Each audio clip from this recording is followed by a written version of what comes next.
You have to understand too that I know that I'm not licensed or I have the educational background to be a therapist. We're not just barbers, but you all as clients, you guys look to us. I've gotten so many times like, man, you are my therapist. So the moral of the story is I didn't have to charge a whole lot of money. I just was consistent. I showed up to work. Those barbers didn't show up, but I was showing up. And by month 3 and month 4, whoever this new dude is from Cali, he could cut. You put in the work and you put in the time. The culture of certain shops is just not healthy. There's been shops where I worked in where there was a lot of things going on that was inappropriate. I said it earlier that your client will always tell you what your next place should be. So I've always had like, man, AP, as soon as you get a product, I'ma buy it. AP, man, you don't have nothing else. Like, and I started to see like, man, they want to spend more money. They don't want just a haircut.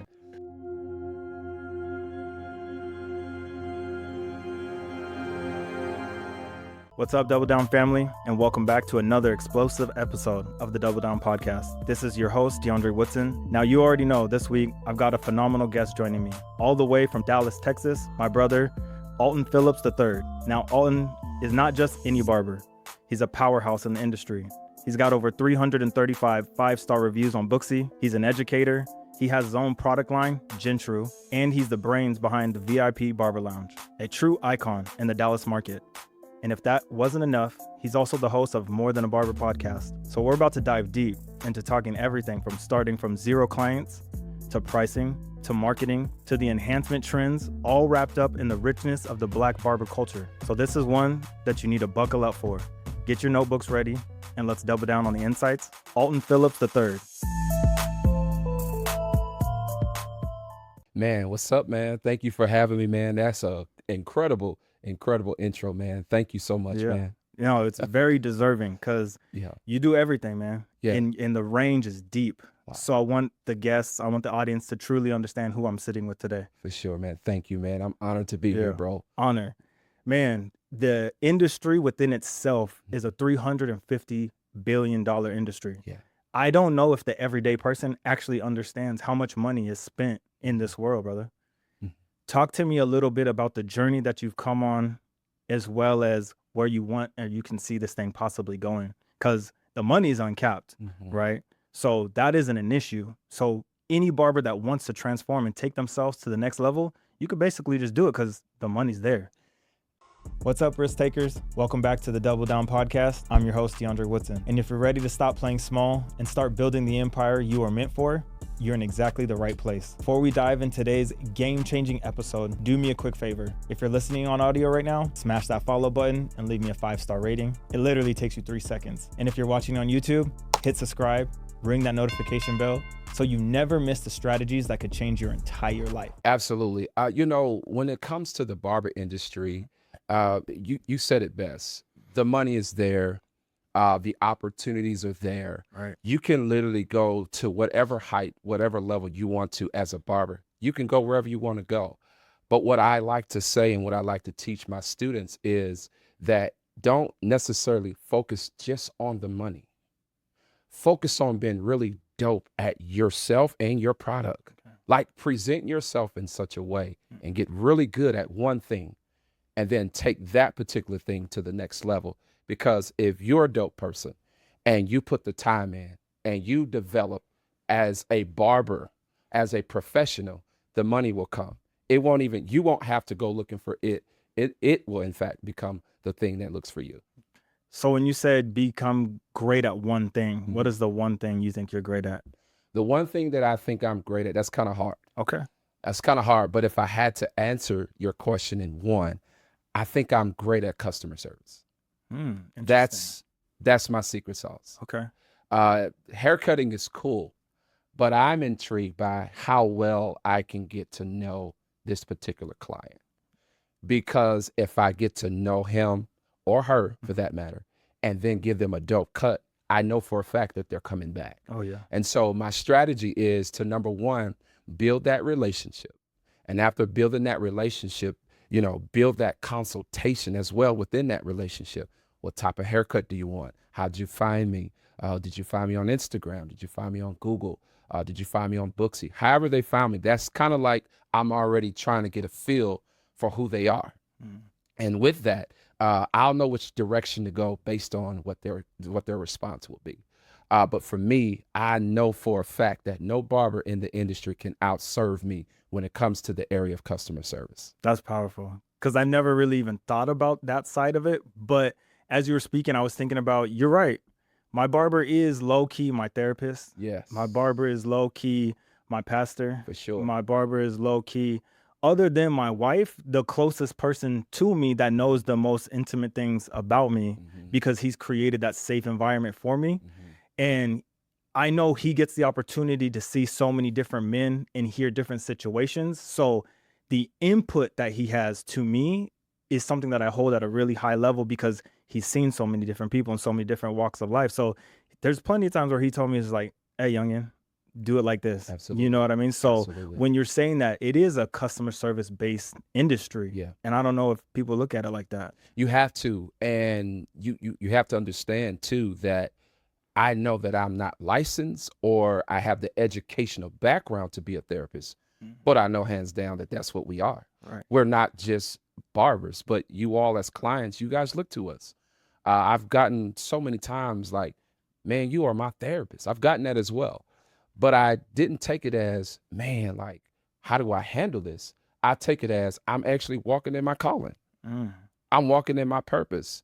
And what you, in fact, tune into, you turn into. So if I'm constantly building myself as a barber, as a professional, as a leader, it bleeds over into my craft. So I'm not just listening to, yeah, bro, give me a dope fade or give me a dope drop fade. I'm listening to, hey, man, how's your day going? You know, hey, man, what's going on in your world? How's the family doing? And between the 2 and 3 questions that I may ask, you can kind of hear what they're not saying. And that's what I touch on. And then it just becomes a great conversation. So by the time they leave, it's like, I didn't just get a haircut. I had an experience. And that's what gives those particular clients the autonomy to say, I want to tip my barber more than what he charged. Absolutely. And now that we're already on the subject of money, I know you see it. I'm pretty sure your algorithm is full of different barber videos, right? And spoofs and stuff like that. But getting ready for this episode, I actually reached out to a lot of barbers that do those type of clips and those funny videos like, oh, he drove 3 hours. He paid $350 for this cut. Right. Oh, he paid $250 for this cut. And no slight to them, because they are skilled. Absolutely. Sure. But at the end of the day, it's a drop fade. You know what I mean? I'm like, did you really charge that client $350? And I messaged 10 of them, and actually 6 responded back, and they said yes. So they could just be blowing hot smoke, right? But they really do charge like that, right? Do you think like nowadays people are just charging crazy because of the internet and they're trying to keep up with the Joneses, or are they? Let me say it like this: do you think barbers now potentially are just outpricing themselves, because a $350 cut, bro, it's not for the regular everyday person. It's just not. Yeah, I had this conversation recently, Okay. and this is just my own personal opinion. Absolutely. When it comes to barbers pricing a particular price point, most times it's clickbait on social. Most times, we're in a dispensation where different ones are affected by the economy, they're affected by all types of things that goes on with our government. And yes, I have cut celebrities. Yes, I'm connected to a lot of people who have money, but I also am a person. I'm a husband. I'm a father. I'm like a person, right? And so I understand that the economy is what it is. So yes, I can charge 100. Yes, I can charge 200. My skill set, I know that I can do that.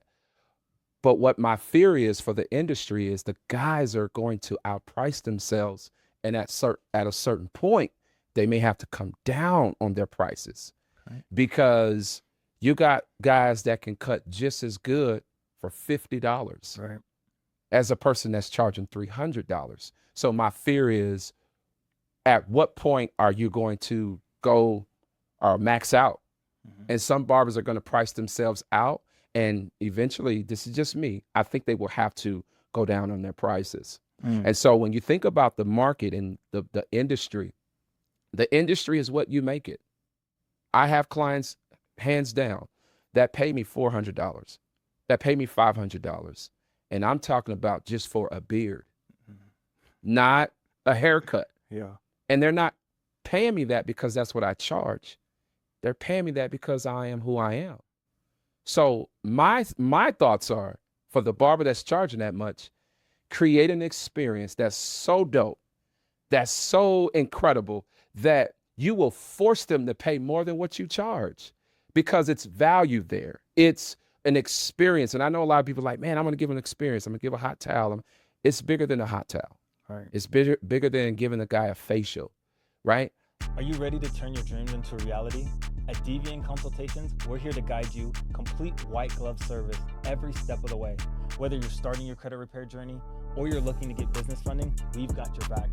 Go ahead and screenshot or click the QR code below and schedule your discovery call with the team. Let's make your dreams come true together. I want to touch on the person. Like, I've had conversations where clients literally have told me personal things about their family. And on the spot, I'm like, how do I attack this? Because it's bigger than a haircut. We are, as barbers, we're more than just barbers. You're right. Some guys come just because they just need somebody to talk to. They don't even need a haircut. Yeah. They just need a safe space. And when you provide that safe space, man, the sky's the limit. And so the price point, you could charge whatever you want. You could charge $300, $500. But again, my fear is they're focused on the money and not the value. Right. And then it becomes a side hustle and not building a brand. No, you're right about that. Because everybody could see we're Black. Yep. This is our world. Yep. This is a part of us. It's ingrained in us. I remember my dad, every 2 weeks, man, we would go to Benny's Barbershop and we would just sit there for hours. Right. You know what I mean? Like, this is before apps and booking your appointments. Yeah. You would just try to get up in there. You would sit, wait your spot and be like, Benny, how many more? Right. You know what I mean? But it's what I grew up in. So being inside of a barbershop to me is the safest place I've really ever been. You know what I mean? Because I've heard so many different life experiences. And I've shared so many different experiences. And then at the end of the day too, like, I got to walk around with this haircut. Yeah. I got to make sure every time I leave, I'm icy. You know what I mean? It got to hold me over. And I come back in 2 weeks. Yeah. Now, not everybody, ethnicities, walk of life, get haircuts as often as we do. Right. But at that same token, I put that much love back into my barber because I know I'm being blessed when I leave. Wow. You know what I mean? Okay. So that's why, to me, the barbershop has always held an incredibly special spot. And then my barber, our relationship is over the moon because I don't know if people really think about it, bro, but does anybody work harder than a barber? Probably like car lot dealership, because every holiday I need him. Like, my barber doesn't get the opportunity when Christmas comes, Thanksgiving comes, my wife's birthday, anniversary, things. I'm hitting him up like, yo, I need you. You know, like, I got people coming into town, or I'm trying to go over here. Like, I have to be fresh. So him hitting me like, I'm on vacation, I'll be like, what? Right. You can't leave me. Right. No. It's like, you're not supposed to go on vacation. You don't get that. You know what I mean? Right. And when COVID happened, man, I don't know if people really remember this, but barbers were looked at as essential workers. And everybody else was shut down. The world was shut down. But barbershops were open. Like, you play an integral role in the service industry. And I just don't know if the landscape looks at it as high as they should. Mm-hmm. And that's where I'm really trying to touch on is the prices that you are being charged, especially if the quality is good, but everything that comes along with it, it's deserving. Not everybody, you know what I mean? And you shouldn't go to the $25 or the fresh out of school. Yeah. There are some barbers, though, that are clean, even when they come out of school. Like, hands down, I've seen them, and they're ready to jump. But not everybody is justified at 100, 150, 250. But you said it right. You get to create the market. So it is what it is. You definitely get to create the market. And what's dope about this price point conversation, it is a big conversation in the industry. Yeah. It's huge. Some barbers think because they charge $100 that they've made it. Yeah. That they arrived. And you got some barbers that are absolutely worth $100. Absolutely. And you alluded to it earlier. You said that we are the hardest working individuals. We are. Yep. But before COVID, we were just looked at as, that's just my barber. We were looked at as, yeah, he's the guy that cuts my hair. Although the barbershop is the staple, it is in fact the staple of the community, of the culture. And so we were just looked at as just the barber for, for a lot of clients. But COVID changed the barber industry. And I'm gonna tell you, Okay. it was the game changer for my career. And I'll tell you, I moved to Dallas, Texas with $300 in a suitcase back in 2011. I gave my mom $200 that left me with $100. Right. So I could not find a barbershop. No shop owner would hire me for whatever reason. I had a little spiel. Yo, my name is AP. I moved out here from California, from the Bay Area. I have a license. I just need somewhere to work. All right, we'll get back with you. I had a lot of we'll get back with you. And I would physically look at a station that was available, but they wouldn't hire me. Wow. So then I get on Google and I just start researching barbershops in my area. And I'm calling. And finally, one guy says, yo, man, come down. I got 2 slots available. Powerful. That was like music to my ear, right? So we go down to the shop. It's in Denton, Texas. And I go there, busy shop, but none of his barbers were really there. So I'm almost desperate at this point. I was beyond desperate. I had $100. What you gonna do with $100? You know? And this is pre-COVID, right. But I'm still desperate. So man, I get to this shop. He hires me on the spot. This is like a Wednesday. Man, I started Friday because I just needed my mindset to be right. Because once I start something, I'm locked in. So I started on a Friday. It took me 3 months. I think we were charging $15, I think it was $20 at the time. Wow. For haircuts. It took me 3 months to kind of get my name out there. And then 6 months, check this out. I start having these dreams, like physically, like the owner in the dream said, yo, I want to give you this barbershop. Wow. In the dream. Yeah. That's dream number 1. So I'm like, yeah, whatever. I'm just trying to get this bread. I just moved out here. I don't know anybody. It's just my family, my mom, my niece, my brothers, I'm just trying to get it in. Had another dream, same exact dream. Okay. The owner says, yo, man, I'm going to give you this barbershop. And I'm like, why do I keep having the same exact dream? Because in my mind, I'm not thinking about anything but grinding. And I don't know whoever's watching, but when you get desperate to get to a place where you're trying to go, it's like by any means necessary. I'm not trying to step on nobody, but I'm just trying to show I got a skill set. I can really cut, right? Like I'm him, I guess you could say, right? Right. And so the third time I had a dream that the owner gave me the barbershop. By this time, it is 2012, September of 2012. The owner in real time pulls me to the side and says, I need to have a meeting with you whenever you get some time. Now, mind you, I'm cutting all the way in the back. His barbers barely came to work. But when I started showing up and building a little bit of buzz, they kind of start coming to work. Mind you, this was the busiest barbershop in the city, hands down. Okay. So the meeting goes like this. Yo, AP, man, I've been watching you, man. I've been checking you out. And I want to know something, man. This is just something that I've been thinking about.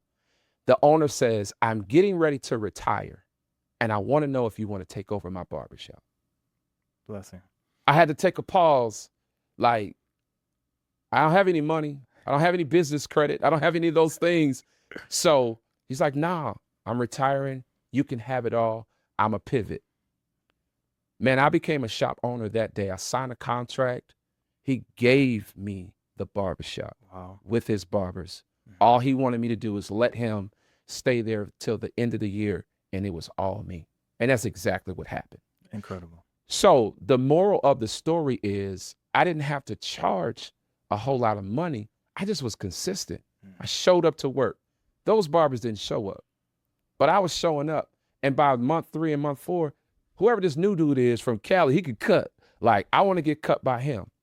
And one of my strategies was, in this college town, I reached out to the football team and I told the dopest football player on the team, that if you bring me your players, your teammates, I'll give you your haircuts for the rest of the year for free.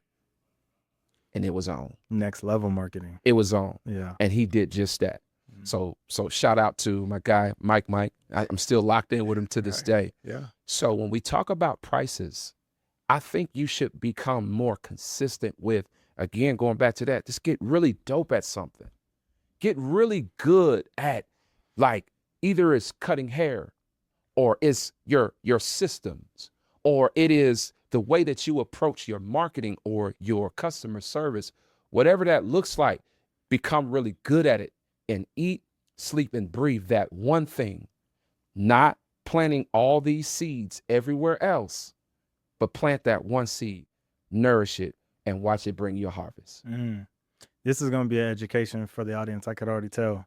Since we're doing it like this, could you let the person know, or the individual who's thinking, I want to be a barber, what is like the requirements? What are the steps to get your foot in the door to actually go get your license or your L's? Yeah, so I know they've changed it with the licensing. It used to be where I'm from now, or where I am now, rather, in Dallas. It used to be 1,500 hours. It's now 1,000 hours. Okay, so you do 1,000 hours, you take your state board exam, and then boom, you got your license. What I would say to someone that is, looking to become a barber, do your research on the type of barber you want to become. Meaning, we're like artists. You got your barber that want to be like the rapper. You got your barber that wants to be like the businessman, where he dresses professional, suit or shirt and tie. Then you got the barber that's just really like into, I don't know if it's the content creation, whatever that looks like.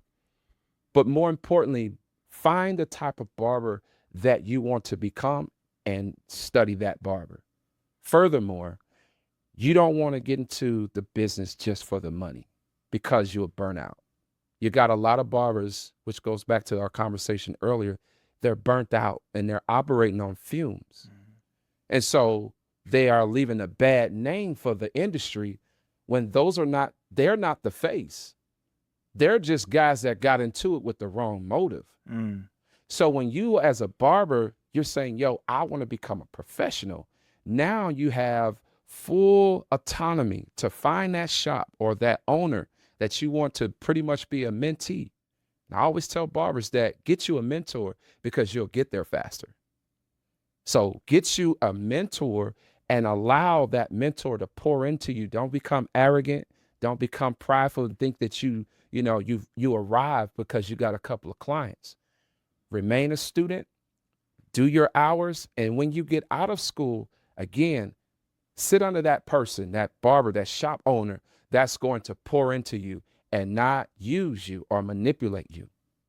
Because you got some shop owners that knows and can feel that vibe. Oh, I'm going to use him up. How could you do that?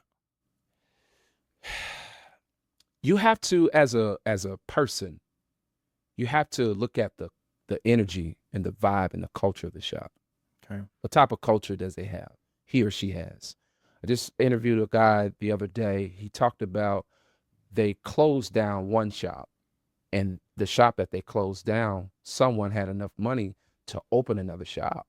So a lot of the guys that came from that shop that closed down went to this particular owner, and it happens to be a female owner, which is dope. Absolutely. It was amazing. She opened the shop based on her having the amount of money to do so. I'm not knocking her, but she didn't have the systems. So what happened was they went there, and in 2 years, he said she had it for 2 years. They're now about to leave because the guy that I'm talking about is getting ready to open up his own shop. And so you have to discern what type of shop owner this particular owner is and look at the culture. Are they micromanaging? Are they just about the money, commission or booth rent, whatever it is? You'll know. You'll know by how they move and how they run their shop. Do they have an employee handbook? Or they just say, hey, go pick a booth and I just need my money. Like, there are so many ways that a new barber can kind of learn and discern. You'll be able to fill it out. You know, what they say is what's understood don't need to be explained. So you'll know it's all about the culture within that shop. Do you prefer booth rent or percentages? So I have mixed feelings. Okay. When I had the big full shop that we spoke about, Right. I had 7 barbers paying booth rent. And a lot of times when you are a booth rent shop, I do understand you do lose. You do. Because that one barber or however many barbers you had 7. So they can make as much money as they want to. My name was on the window. I was the marketing manager. I was the content creator. I was doing all that work for them. And so that walk-ins can come into this shop for, at the time, $150 a week. Wow. That was the booth rent, Yeah. and I mean, it was good. Yeah. But now that the system and the climate of the industry is shifting, I agree with commission, because commission says I can put more back into the brand. I can pour more back into my team, whether it's classes, and I was doing it. I was teaching my barbers. I would choose the guys that can't cut good on purpose, but they had heart. Mm. I'll train you. So on Sundays, I have a dope training. I had a DJ, food, and I'll show them. And I'm giving away some free game right now. Yeah. Like, I had literally, like, I made it to where it was an event. And all of the barbers that worked at that shop, to this day, they're now shop owners. Wow. And so it's just what it is, man. Yep, Yeah. it's just what it is. So along the way, though, you've learned that you being as good as you are Mhm. at what you do, Mhm. there was more opportunities for your barbers inside the shop to eat, and you're like, I got to make a switch here because they're getting more opportunities, or I'm missing out on an opportunity. Both. I think Okay. shop owners, I'll speak for myself. Yeah. You can lose yourself by serving all of your team, and you want it so bad for them. You want to serve them. You want to make sure they eat. You want to make sure their family is good. You want to make sure, because as a shop owner, you're not just owning a shop. You're managing personalities.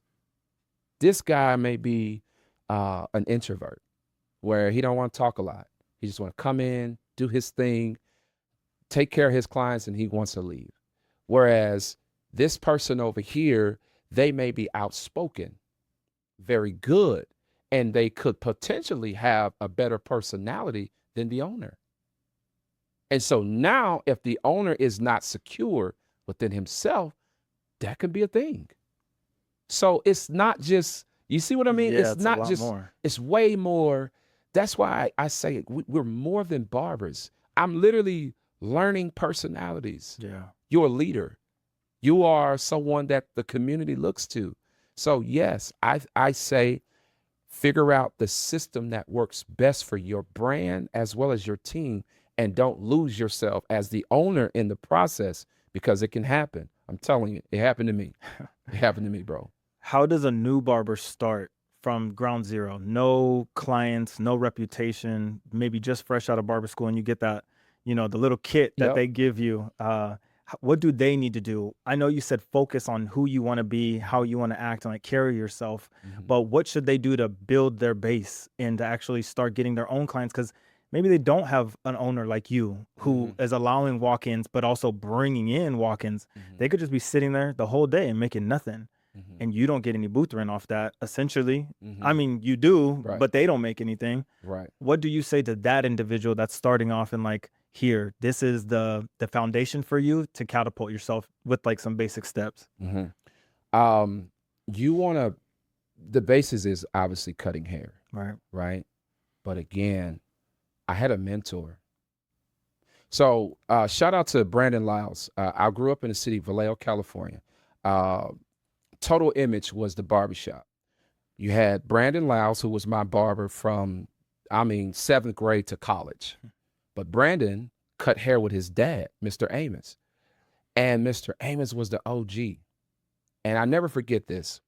One day I had my senior pictures for high school. Brandon couldn't make it. So I had to get cut by his pops. Okay. But that was the $1 million conversation because Mr. Amos knew I was trying to become a professional barber. But I'll back up. I had clients, but I wasn't licensed. So not only in that moment, Mr. Amos poured into me, but Brandon will cut hair all day and then come to where I live with my client and say, nah, don't taper like this, taper like that. This is how you do it. You want to do your drop fades like this. So can you imagine being a new barber? Not only is my actual barber pouring into me, but I had that $1 million conversation with Mr. Amos, who in fact had the whole city on lock. Yeah. He birthed all the dopest barbers. So I'm sitting in the chair and he's telling me the game. You make sure you stay lined and locked in with what you're trying to do, right? So to answer your question, that new barber should find a mentor so he can get there faster. That's all a mentor is. Okay. A mentor is, in fact, the blueprint for somebody else because they didn't have the blueprint. And so if you don't have the blueprint, that means you are the blueprint for somebody else. And so he poured into me in 45 minutes and gave me some information that it's living to this day. And we're talking, I've been a professional barber almost 20 years. Wow. So a new barber needs a mentor, but he also needs something that you can't buy. And that is a grind. You can't buy that. That's just in you. Like you've got to work so hard. I remember staying up till 2, 3 o'clock in the morning. And I know a lot of people have either they've been homeless or they had to sleep in their car, whatever. And those stories are extremely valid. My story was I had to become the best I wanted to be. I knew I wanted to be a dope barber. That was my focus. So because that was my focus, I took channels and I didn't have this. Nobody didn't tell me how to do this. It was instinctive. So I learned from Brandon. I learned from Mr. Amos. And I'm literally watching these guys run a successful business. Like, man, he got, all these chairs and he has standards in his barbershop. Some shop owners don't have standards. No, you allow your guys to, sell weed or, have any and everything come in and out the shop. And if you smoke weed or whatever, I'm not saying I'm judging you. But if you don't have no standards in your business or your brand, you get what you pay for. And so Mr. Amos taught me about standards. He taught me about integrity. I'm a senior in high school, getting ready to graduate. So that's the $1 million conversation that I had with this shop owner who birthed so many dope barbers. And now here we are some years later, I'm literally paying it forward. Shout out Mr. Amos. Shout out to Mr. Amos. Shout out to B. Lyles. He already know who he is. That's right. Yep. What is your thoughts, bro, on enhancements? I mean, is it a crutch? Is it just used for the photo? Yep. Or is it necessary? How do you view it? Man, it's a double-edged sword, bro. Yeah. It's a double-edged sword. I just talked about this recently. Enhancements is essentially what it says. It enhances. Yeah. I think the caveat to all of this is new barbers specifically, they're coming into the industry with enhancements and they're covering up the mistakes. Right. And clients are talking. I'm telling you, clients come, yo, I went to this barber, man, he sprayed me under a table. Look, DeAndre, he sprayed me under a table. And the cut looked all right, but I could just tell, man, by the time I took a shower, blah, blah, blah, blah, blah, the cut went down the drain. 100%. And so is it necessary? Absolutely. What do you think that in Hollywood back in the day, that's what they used? Right. It has like, man, they had a fresh haircut, but there is a way to use it. What's that? The way to use it is you have to give a dope haircut. Okay. That's why I said it goes back to get really good at cutting hair first, then enhance. We didn't have enhancements. I had to use edgers. My Andes T outliners. There we go. They had to be zero gap to a certain point, and my lineup game was there. And I had to eat, sleep, and breathe how do I become a dope? How do I line up, with precision? Let me lie. I really think that if you focus on that thing, man, everything else will come. It's almost like building your credit. Mm, If you get a good FICO score, the world is yours. you're right. I mean, they're throwing credit cards at you. You can get low interest rates. You can get, if you're a new home buyer, you get an FHA loan. The world opens up to the person that has a good FICO. It's the same thing with becoming a good barber. You don't know who's going to DM you. You don't know who's looking at you and watching you post consistently. That's why I post more reels, so you can go down a rabbit hole. You understand? And so the barber that uses the enhancement and you don't know how to cut without it, unfortunately, it is a crutch for you. Mm-hmm. And you will never become the type of barber that you possibly would admire on the gram or on TikTok, because there are some barbers out there that are fresh and they don't use enhancements. Right. So if they were to use enhancements, their cut game is it just goes through the roof. And so it's a double-edged sword for the new barbers coming in. If you are not poised and not solid with just straight clipper game, I think you're going to struggle along the way until you realize, man, I can't just paint everybody under a table. Mm. I remember when I was younger, man, and I would get cut every week at this point. Mm-hmm. And I actually did like this thing with my mind. You could call it girl math, I guess. But like, I would get paid on Fridays, and I would get my cut every Thursday. So essentially in my head, I was like, free cut. Right. That's how I looked at it. I got it. So I was get cut every single Thursday, and my barber would always give me enhancements. But because it's Thursday, right? I'm young, trying to cruise the town, you know what I mean? Right. Have some success. Got it. Friday, Saturday, go out, you know what I mean? Yeah. I needed to get the enhancements again. So I remember I would go to Target and pick up my own topic. Got it. And one time there was this older lady in there. I think she was like a hair salon owner. And she was like, what do you need that for, baby? You have hair. She was like, don't use that. She was like, did you know that it closes the pores on your head, so your hair is going to start to fall out earlier? And I was like, wow. Okay. I put that box back, told my barber from that point on, like, no more enhancements. So for me, I went through the stages of it, because I was like, boy, I'm fresh. I've never looked this good ever. How do I do this? You know what I mean? Yeah. But then after I met her, I was just like, nah, no more. I don't want to deal with that. So I get what you're saying. It is a double-edged sword, especially on the gram. You know what I mean? You see visually first. That's how we are nowadays. And the client wants them. The client does. A lot of clients want enhancements. They're not just saying, don't enhance me. I got clients, hey, bro, spray me up. Come on, I got a date tonight. My wife and I, whatever. Yeah. I think she's right, though. There are some things that could, not for everybody, Right. but for some people, they are thinning, and it could take you through there faster. Yeah. You know what I mean? But I do believe that the enhancements it is what changed my cut game. Okay. But I know how to apply it. And that's what I teach. Yeah. I teach enhancements 101. Mm. Like, I teach it, and it's important that barbers learn how to apply enhancements properly, because it attracts some people you could never imagine. That's right. Yeah. What is your thoughts, man? I mean, it's all the new rage going around. These men hair units.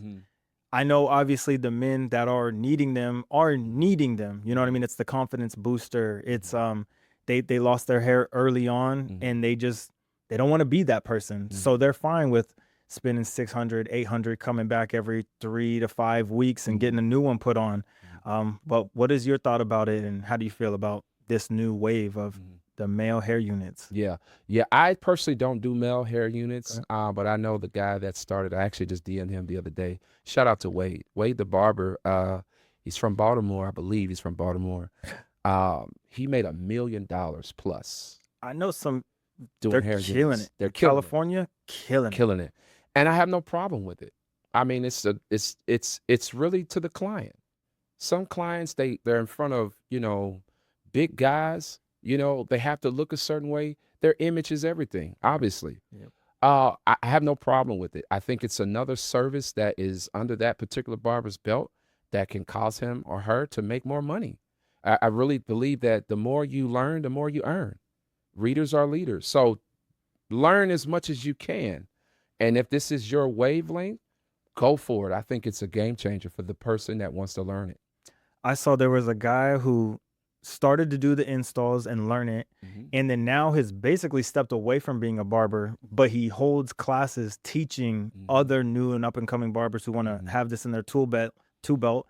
And he charges like $5,000. You get a certificate. You're there with him for like 2 or 3 days, but now you get to go add that. And then I think he also gives you like the vendor or whatever, like so that you can make your own hair units back when you get back home. Yeah. But I was like, dang, bro. He's no longer behind the chair at all. He teaches a class on the weekend every single week. And I counted the chairs in the photo at 5,000 a head. I was like, you just made 60 bands? You know what I mean? And you're not cutting. So the potential is there. I mean, again, like we talked about at the beginning, it's uncapped and you could do whatever you want in this industry. It's untapped. It's a no glass ceiling. You can be and go wherever you want to go. Fortunately, I'll say it this way. Fortunately, barbers in the future, the barber industry is going to shift from you just being a barber to these guys being like full-blown media companies. Wow. Like these guys are not going to just be, you won't just be able to label him or her as a barber. Like we're companies. Like I'm not just a barber. I'm not just somebody that just cuts behind the chair, right? Like these young guys are making more money in a month than some people's salary in a year. Right. And again, the more you learn, the more you earn. And you don't want to just be, you have to be more than a barber. Man, I had to learn how to edit videos. If you told me that AP would be a videographer editing videos, whether it's CapCut or Photoshop, whatever, I would have laughed at you. I'm not a technical guy like that. Right. Layer this, and I'm not that guy. But I understood that, no, in order to make some type of headway, you got to be more than just a barber. So I learned different platforms. I learned, shout out to my wife, she taught me a lot about camera work, different lenses. Nah, babe, that doesn't look right. You got to do it over, that whole thing. But I learned how to create. And when you have an eye, a lot of barbers are, man, creative, whether it's fashion, whether it's, I don't know, like all the things. Therapists, all the things we talked about. We're more than just barbers. But when you have an eye for something, you know what it looks like. Well, you know what it's supposed to look like. And so I started to learn how to edit, learn how to put in the work. And I started creating videos. And from creating videos for my own self, we now have people that we charge to film. Man, my wife just did a sneaker ball. I went with her. I'm filming. I'm helping edit. So think about that. The more you learn, the more you earn. And I think the caveat to it all is you don't want to become this person that you're cutting 30 years behind the chair. It's not sustainable. Yeah. So again, learn enough to where you have an exit strategy, and have an exit strategy before you even get into the game. Would you say have an exit strategy as being like the barber within yourself or like a barbershop owner?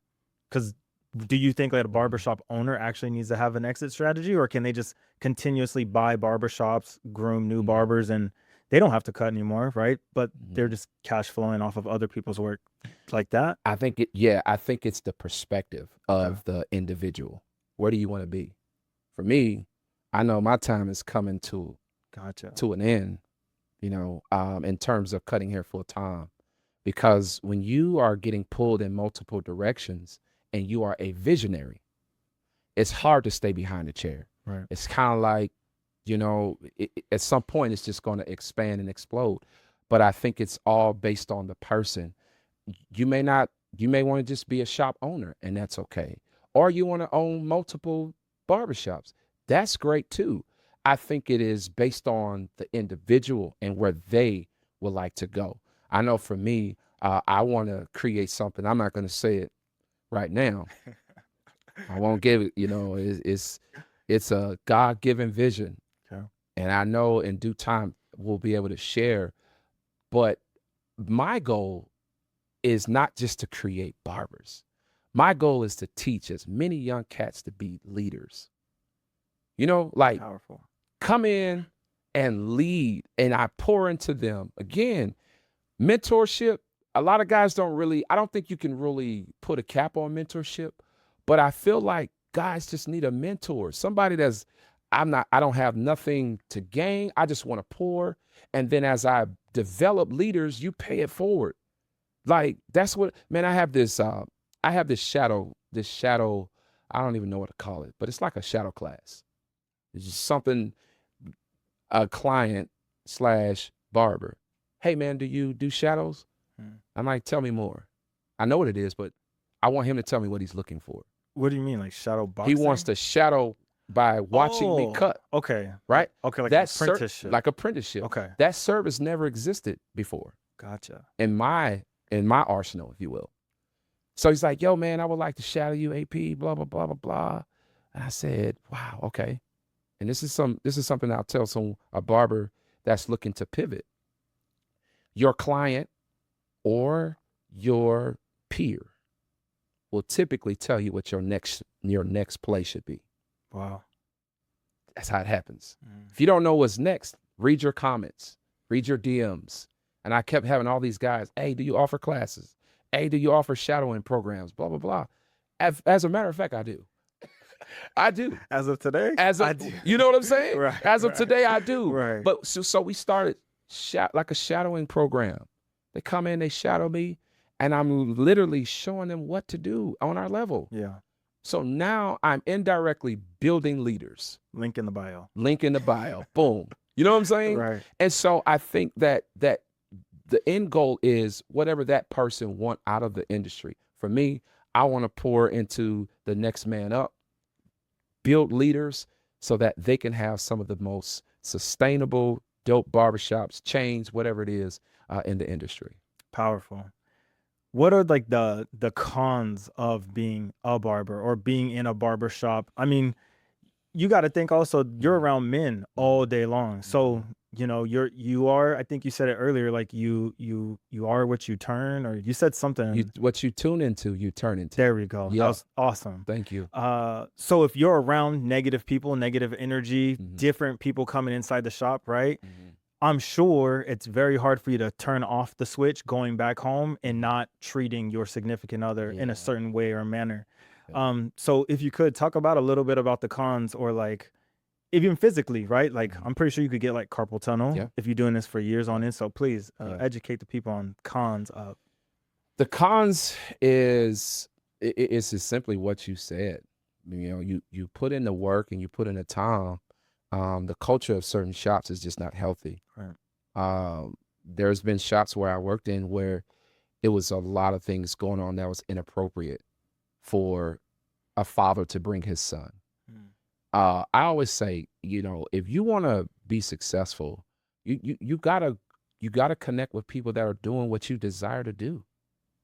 And so if you desire to be a successful shop owner, where this particular individual has chains or they have things going on, then that's the shop for you. But when you say cons, if you're in a shop where, again, everything goes, that's not sustainable long term. And you probably would want to quit. That's why choosing the shop that you would like to work in is important. And also, you can work in a suite. Suites are a big thing these days. They are. I don't know. I've been doing a study just on my own. What's more valuable? Is it the suite or is it the full blown barbershop, like the full service shop? And to be honest, it's equivalent to, do you see the glass half empty or half full? It's perspective. And some clients prefer the suite. I know for me, I've had both. And some of the celebrity clients, they don't want the big shop. They want to be in without all the, hey, can I get an autograph? All the things. I got to do this and I got to get out. So it's perspective. Right. So the cons is really, man, what are you connected to?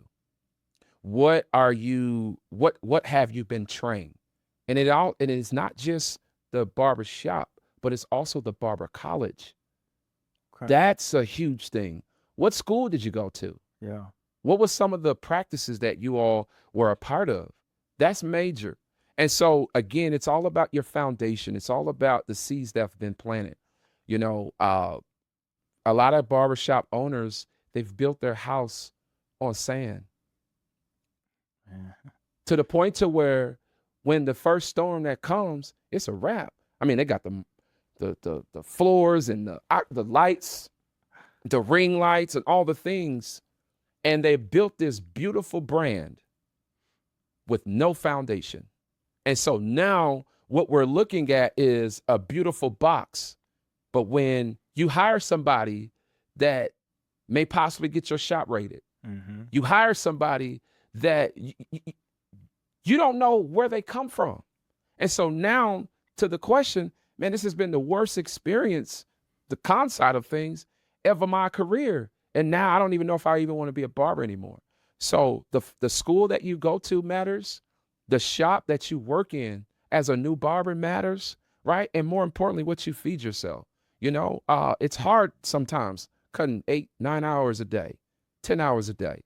It's hard. You can get carpal tunnel. Right. And you also, again, can be mentally drained because so many people are saying, yo, AP, you know, I got this going and I got that going, you know, and sometimes I do go home to my wife and I'll be like, babe, man, today was a day. Yeah. You know, thank God for a good wife. Pillow talk. Pillow talk. You know what I'm saying? You know, and she's like, yeah. And that support. And I'll say this too. For the barber out there that sees, you know, other barbers that's successful in this industry, who you choose to date and marry matters. Speak on it. Because having the right wife, the right partner, man, you could become a Swiss Army knife, man. And I believe as a single man, there is a cap to your success. You only going to go so far. Yep. But this woman is going to come in and be like, yo, I could take what you doing and put that thing on steroids, like legit. And so when you have that person that is business minded or that's just a support, like, I don't know much about barbering. My wife didn't know much about barbering, but now she does, right? But she believes in those things that I thought, you can do that. You can actually do it. You got this going. So some guys need that support because they don't have it nowhere else. Right. You know, everybody else are, you know, they're depending on you, but you need, when you go home, you need somebody to believe in you.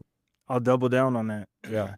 Not only is it like when you're a single man, you can only go so far. And then when you find like your spouse, for a woman or for a man, it's once you no longer have to focus on chasing tail, now I can go focus over here and actually build and elevate myself. And then I also find myself now still, even like with my wife, I'm trying to constantly impress her. Right. So I go even harder, and I've gone way harder than the girls I had in the past. 100%. You know what I mean? But I'm still trying to impress this woman, and it takes more because I'm at a different level. So I agree with you 100%. And it feels better. Oh, man. It feels better when you can just focus on this right here. I talked about that earlier, that seed. Yeah. A lot of barbers are losing, not because they're not good, because they're not focused. Yep. You alluded to it, chasing tail, doing this over here, spend this money over there. And I've been there. That's why I can talk about it. I've been there. Right. I've lost. I fumbled the bag plenty of times. But when I doubled down and got focused and said, all right, I know that I have potential. I know that there's something in me that's bigger than what I'm doing. And the only way I'm going to get there is if I lock in.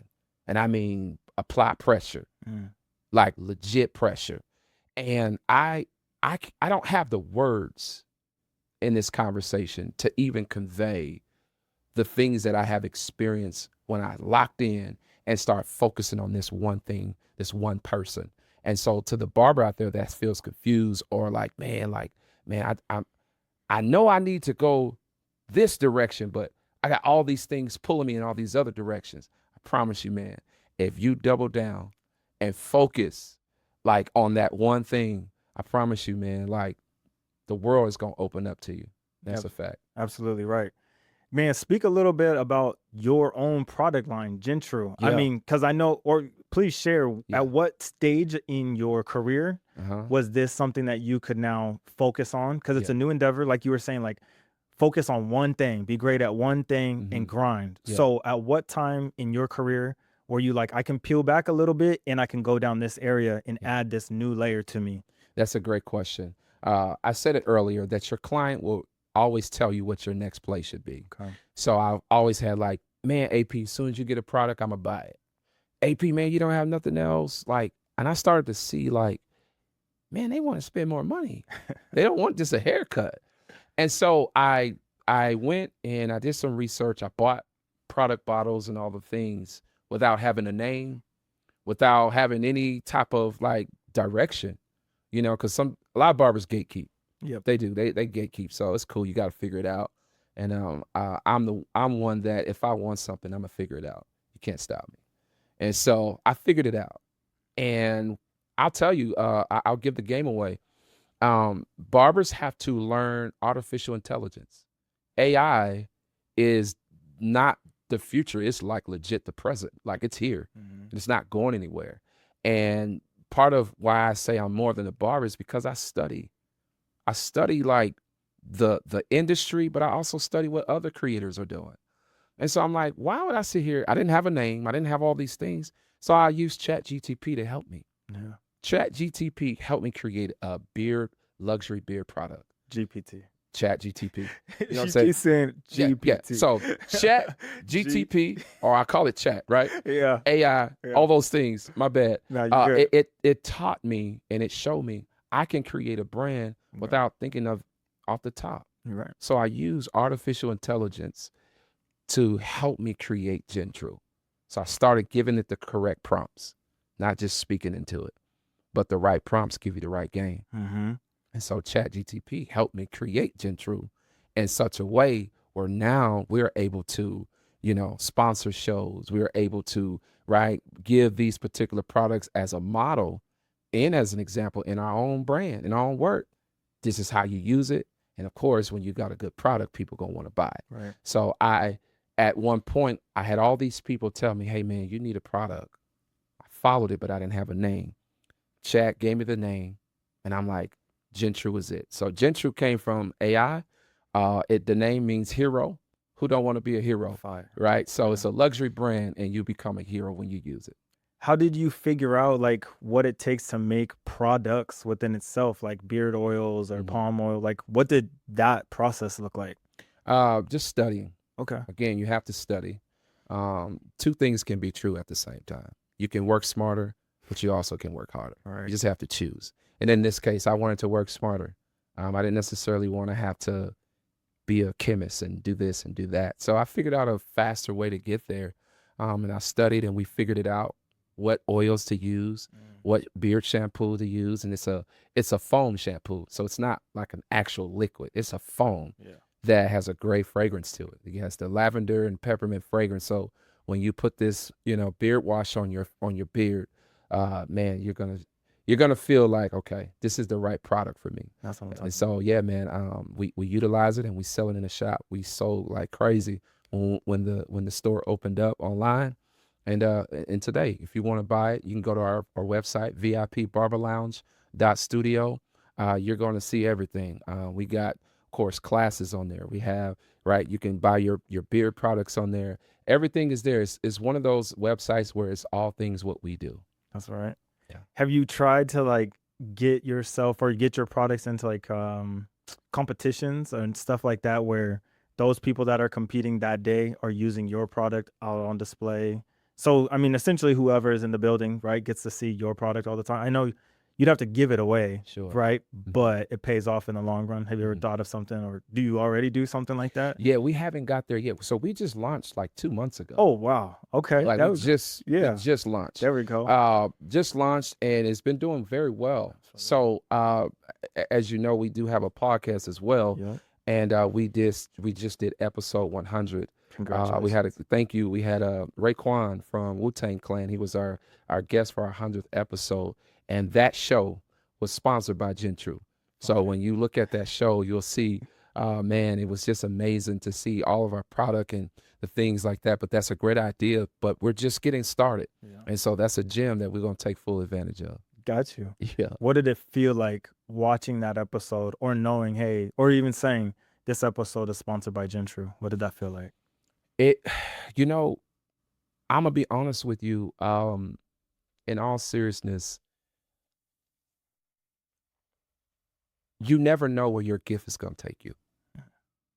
If you watch the show, um, cutting hair changed my life. It changed, cutting behind the chair, talking to clients, all the things, and to have dreams and aspirations. It's one thing to have a goal. It's another thing to write that goal down on paper, but it's another thing to watch what you put on paper become reality. And so to watch, this episode with the product on the table and Raekwon saying, yo, you need to lock in with this. Genuinely, I didn't even ask. Right. He just shout out to alley-oop and shout out to my dog, Raekwon. It was surreal. Sometimes it takes a while to come down off those type of things. And that's why I always tell barbers, get really, really good. Get really, really good. I mean, so good that, it take you places that you could never imagine. People calling you, getting on flights, and I want you to be my barber. And it's not just that. It's you being in rooms that have nothing to do with cutting hair. Wow. Like legit. So it's like the story of Bentley, the dog. Bentley was a dog where this owner one day put him in the room because he had to clean the house. But Bentley was determined to get out of the room. So he kept running, boom, and throwing himself at the door. Like, man, what is wrong with this dog? He's locked in his room. But Bentley kept running and throwing himself at the door, running and throwing himself at the door until finally he threw himself at the door so much until the door opened. You got to be like that dog. Keep throwing yourself at the door until the door opens and you, in fact, get to the place that you really want to be in. And that's where we are today. I'm living a dream. I'm not just saying that because I'm on a pod. I don't know what's next. I know where I want to go, but I don't know what's next. But I know one thing, we're going to keep grinding. That's right. How do you feel, man? You kind of touched on it about people wanting to say, oh, I'm going to fly you out. I want you to be my barber. Yeah. What is your thoughts on like chasing celebrities or trying to become or have that image? I am a celebrity barber. What's your thoughts on that? I don't want that title. Okay. I don't want that title of a celebrity barber because I'm not looking for clout. I'm not looking to be the next big thing. Do I have celebrity clients? Of course, right, by the grace of God. But I think that's an identity thing, bro. Barbers like, yo, I'm a celebrity barber. And I've said it from time to time because they recognize. But to go around and be like, yo, I'm a celebrity barber and hanging my hat on that's not what I'm trying to do. My ultimate goal, again, is to build leaders. If that's all you have to say you're a celebrity barber, guess what, man? That's short-lived. Because it's some dope barbers out there. And you're not the best barber. So this client or this celebrity might find somebody else in New York. That fast. Trust me. Is it even like financially beneficial? Like, let's say you don't get flown out, but this celebrity only comes out once a month or once every quarter. Is it really even like financially stable or worth it to try to build your clientele of just celebrities instead of like serving the everyday average person? I've said this. The everyday client that I stay fully booked, those are my celebrities. That's dope. Not the actual celebrities that I cut, and I love them. But is it financially like stable? I don't know. But when you talk about clients that book every week, yo, AP, man, I need to get fresh. My wife and I are going to Mexico, or I'm getting married, or I'm getting ready to propose. My dog, man, he proposed to his girl. And I'm like, those are my celebrities. Because guess what? They telling everybody, man, you got to go see my boy AP.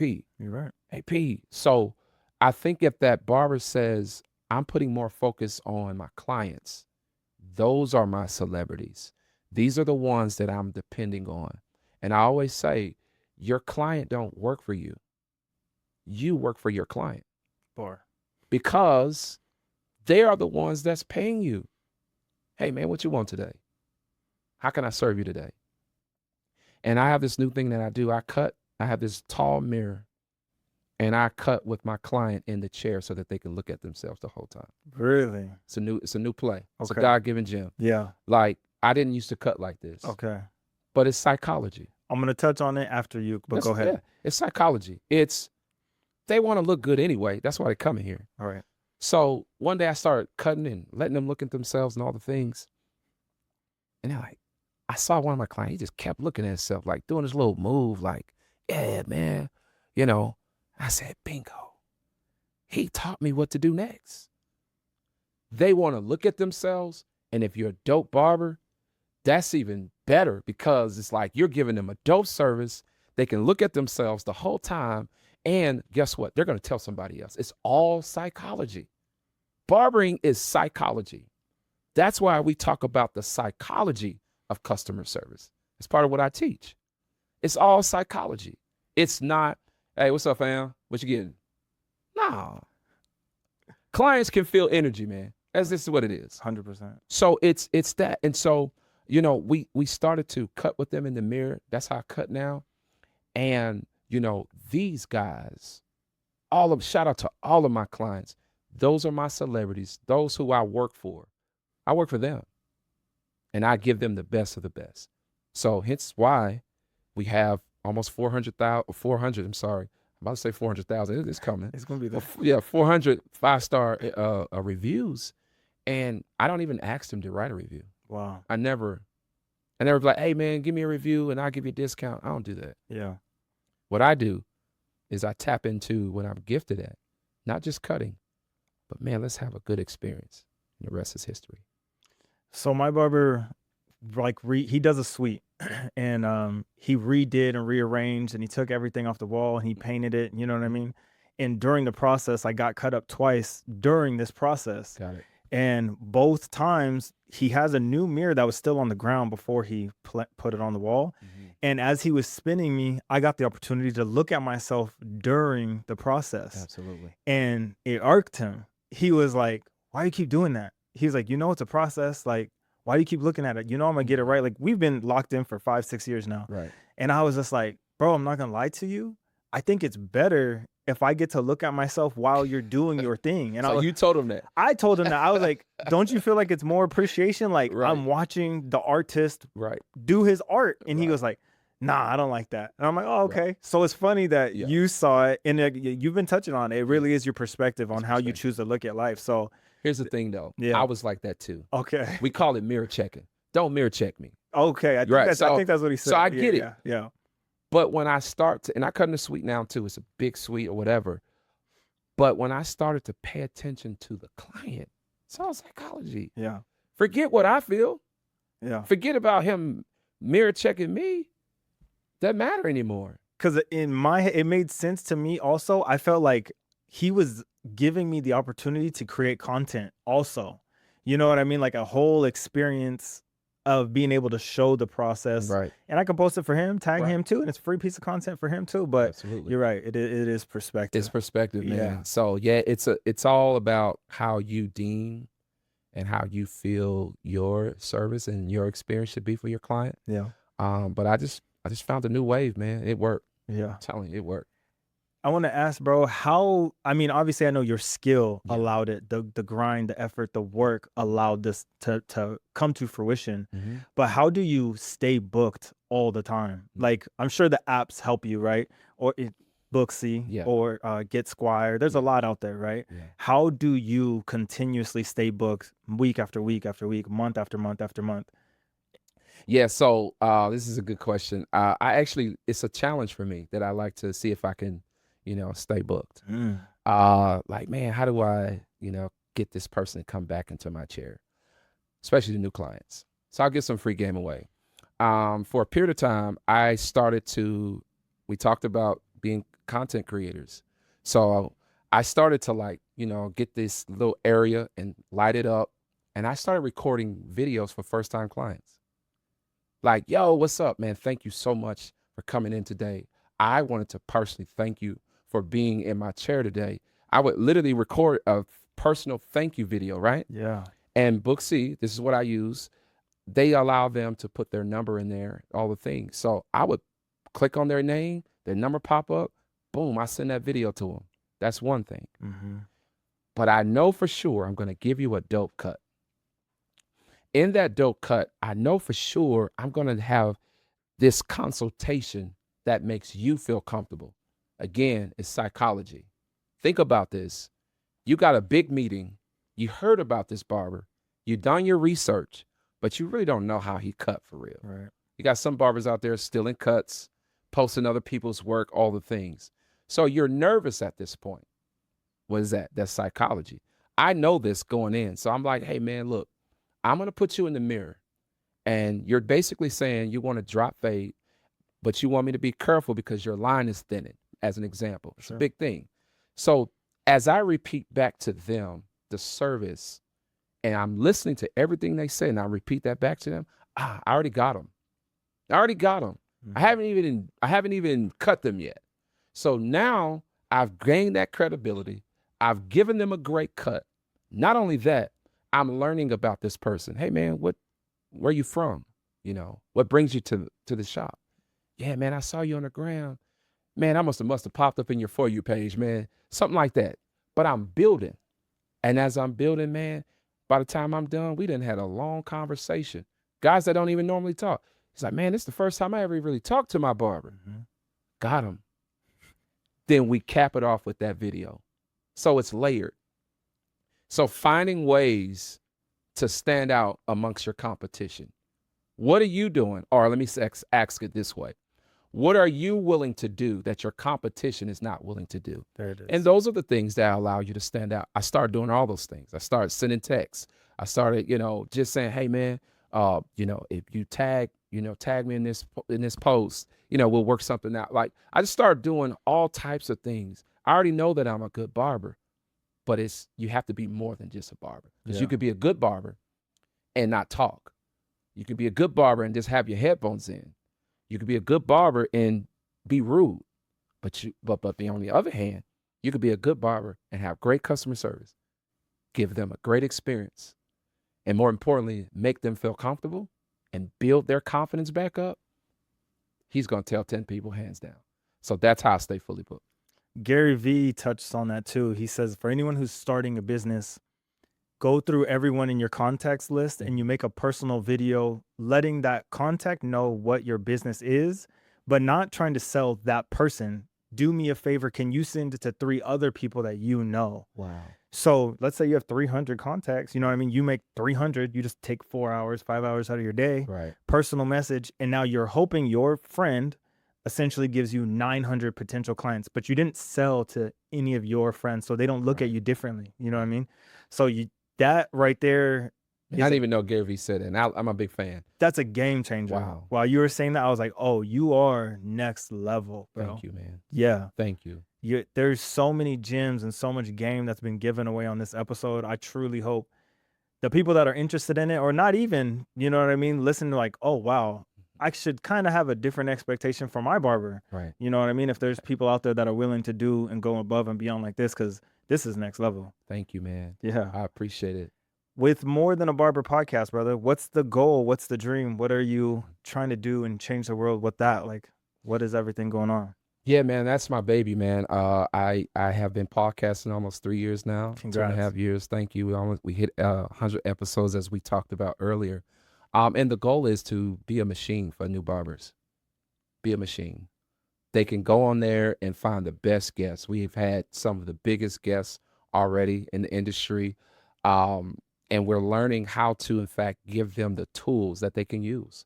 And so the goal is to, again, build leaders, build barbers that can really tap into the fact that, yo, I don't have to just be a barber and chase a dollar. I can use what's inside. See, I always say this. Your gift literally leads you to the door of your purpose. So it's like a vehicle. Once you find your gift, you're close because your gift is going to drive you to the door of your purpose. So my gift is just to cut hair, but my purpose is to build leaders. And we're using that as a vehicle, which is what our podcast does. We're more than just a barber. And barbers need to know that you can utilize everything. I'm into fashion. I'm into creativity. I'm into all those things. All of you can come out by being a barber, but you have to recognize it. And that's what the platform we're providing for those barbers. Absolutely. Are you also, you've said it a couple of times, like you're creative, you're a creator. Mhm. Were you like an artistic kid, or like, can you draw or can you Can't draw. paint, stuff like that? I can't. My brother can draw. Okay. Shout out to my brother Josh. He can draw very well, and he too is a barber. Yeah. But no, I can't draw, bro. To save my life, I could do designs. I was just about to ask. Yeah, do you do design? Just a little bit, bro. Okay. Like it. I know what it's supposed to look like, Gotcha. but that's not like my sweet spot. Okay. I've been blessed to have an eye for things. Like I can put an outfit together in my head, or a suit. You know, oh, this tie will match with this double-breasted suit. It's just a gift. I don't know how to teach it. You know what I mean? Yeah. And so I've always had that gift. Like I know what something is supposed to look like. And so no, I wasn't an artistic kid. I just knew that I had a gift to create. Gotcha. Yeah. How do you feel about like competitions, barber competitions, Mhm. where they have it set up in like different segments, right? Best Mhm. fade, best beard, best taper, best design. Mhm. Do you like those things? Do you think it's better for the industry to push it forward? Or do you kind of think it's like a gimmick, and don't hang your hat on these type of things where you're like, oh, I have this many trophies, I've won this many Mhm. events as the best fade. Sure. You know what I mean? Because not saying that they're not good or talented, but you're really the best in that room Mhm. being judged that day. Got You it. get what I mean? So Got how do you look at that? Yeah, that's a great question. So barber shows, yes. I would say for the barber that's trying to build a name for him or himself or herself, you want to go to those barber shows. Now, I know when I wanted to get my name out there, I did it. I knew I could cut, but nobody really knew me. Mhm. I moved to Dallas. Nobody knew who I was like that in the industry. Clients knew who I was, but not actual barbers. So I started competing in the category the fastest fade. I got trophies. I got all that. We did a hair battle back in the day when TD Jakes had I think it was Manpower or something like that. They had a barber battle connected to the conference. I competed. I was in it. Did you win? I did win, but they cheated me, man. That's another. I won third place. I got I ain't gonna cap. I won third place, fastest fade. Okay. I cut a fade in 7 minutes. Oh, damn. Yeah, 7 minutes. It was good? I can cut a fade in 7 minutes. Wow. Okay. And that's everything. And no enhancements. No enhancements. Just 7 minutes. Ball fade. And so I started to do that. And what I did was I wore my brand at the time, and people started to see me and they started to notice me, like, that's oh boy, blah, blah, blah.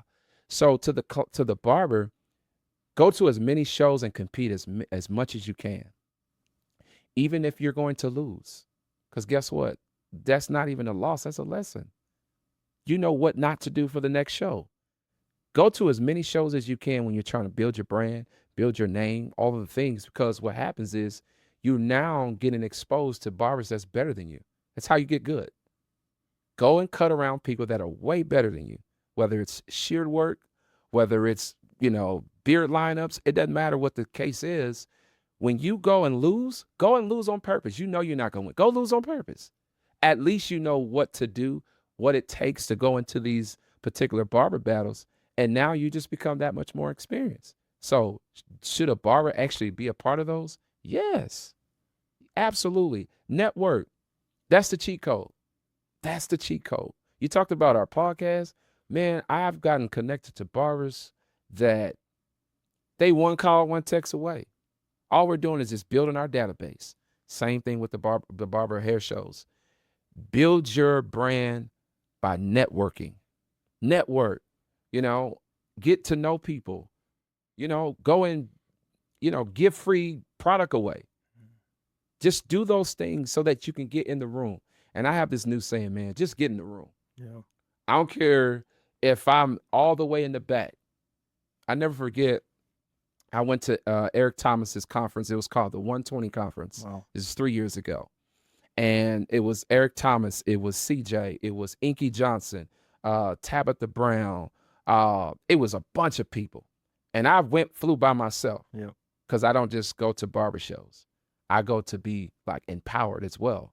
So I flew out there to Chicago and I'm in the room and it's thousands of creators there, man.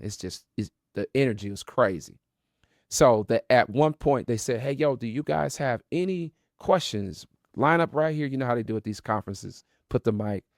I went and got in line and I asked a question I already knew the answer to on purpose. Just to be up there. I want to hear what their response is going to be.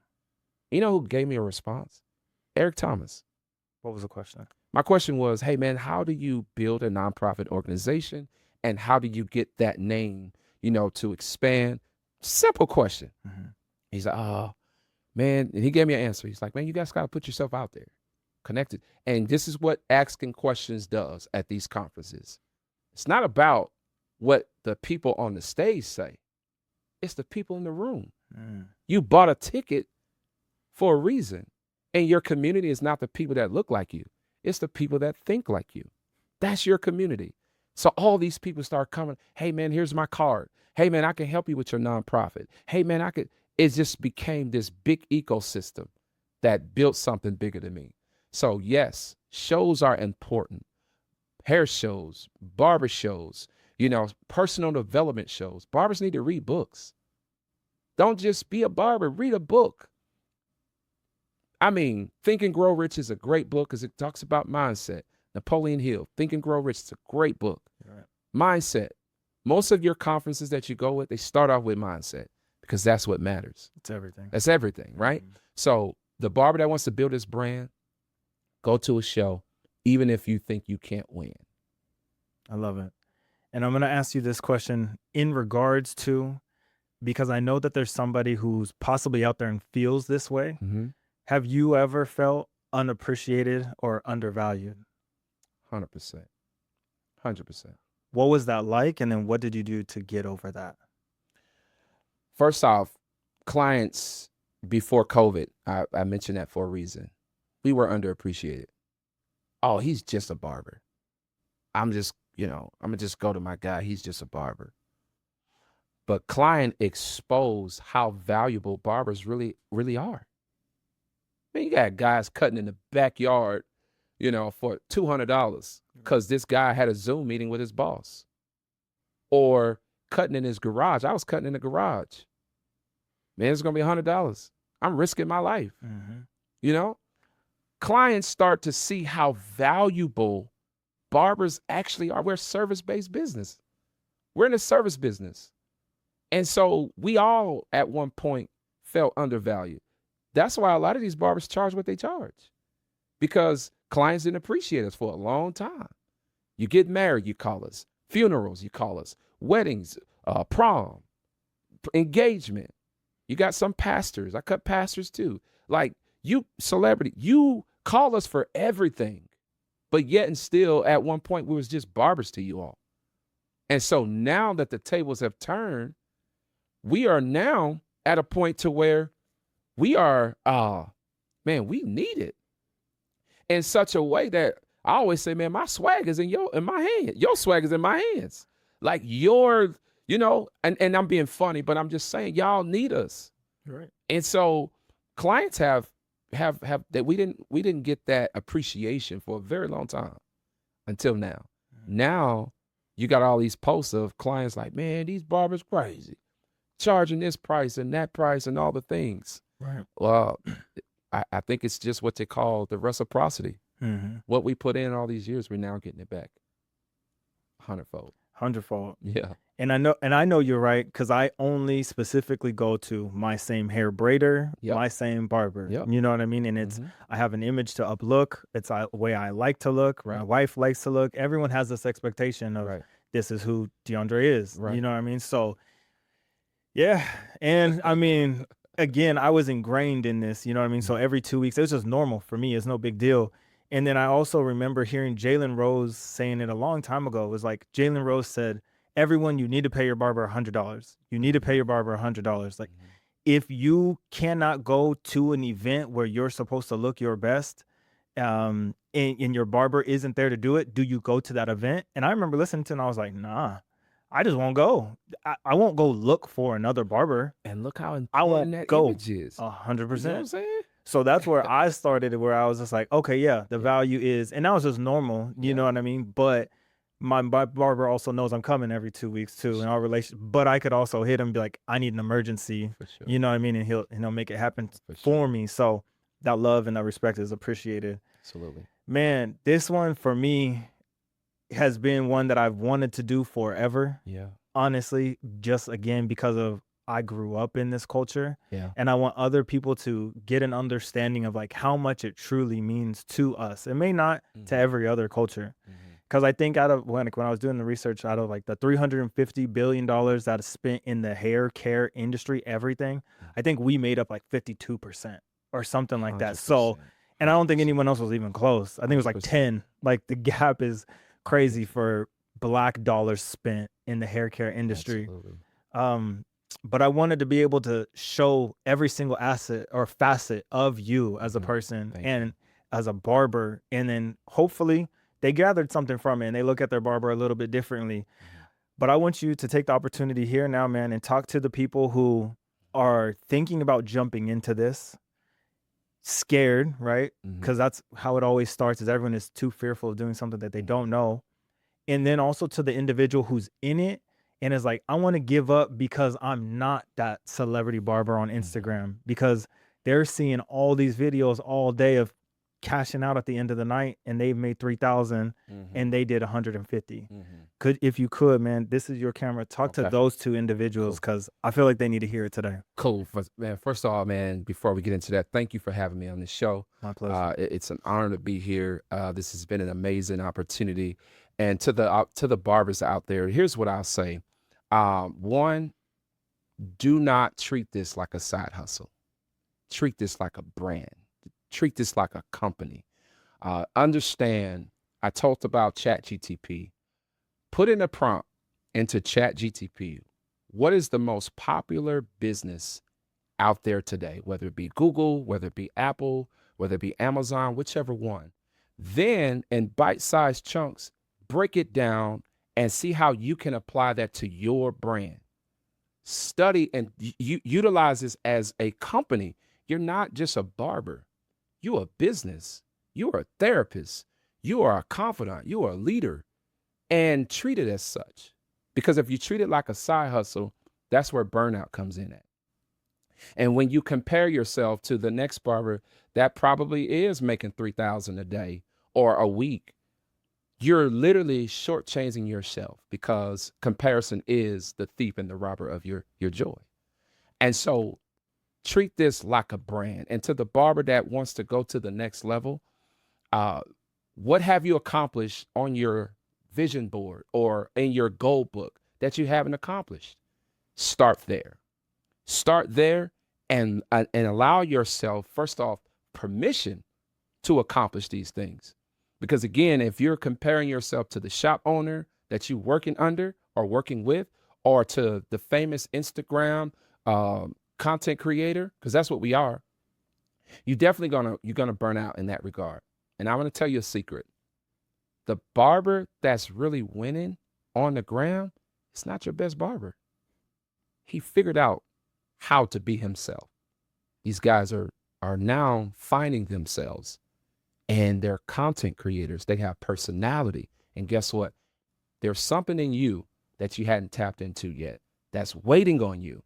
And I'm here today to let you know that you haven't even tapped into the biggest part of you. And the moment you do that, I'm here to tell you that, man, you're going to crack the code. I'm AP. I hope you guys enjoyed this. I hope you go to the comments, go to the chat. We're going to put some information in there for you, because I really want you to go through the roof. And I'm not talking about next year. I'm talking about this year. Man, that was awesome. While you're doing it, please let them know also how they can reach out to you, get in contact with you, all your social media handles, everything you got going on with Gentru. Absolutely. Them know, man. Absolutely. So, man, I'm all things VIP barberlounge.studio. That is our website where you can get connected with me. And even on Instagram, my main page is VIP.barberlounge. When you go there, I got the blue check, I got the shades on. I look pretty cool on there, man. You'll be able to find me. We're doing some amazing things. I really want you to get tapped in because we got some amazing things. And my targeted audience is new beginner barbers because I want to help you grow the right way. Thank you, man. I appreciate you. Man, it's an honor. For everyone out there today that had a dream, has a goal, has an aspiration to do something different, to do something out of the box where no one else in your family or any of your friends have done it, I want you to take the leap of faith and double down on yourself. If you have something that's scary, that you don't understand what it is, but God gave you the dream to do it, I want you to do it and double down on yourself. Making the investment in yourself is the best investment you could ever make. And that was today's episode.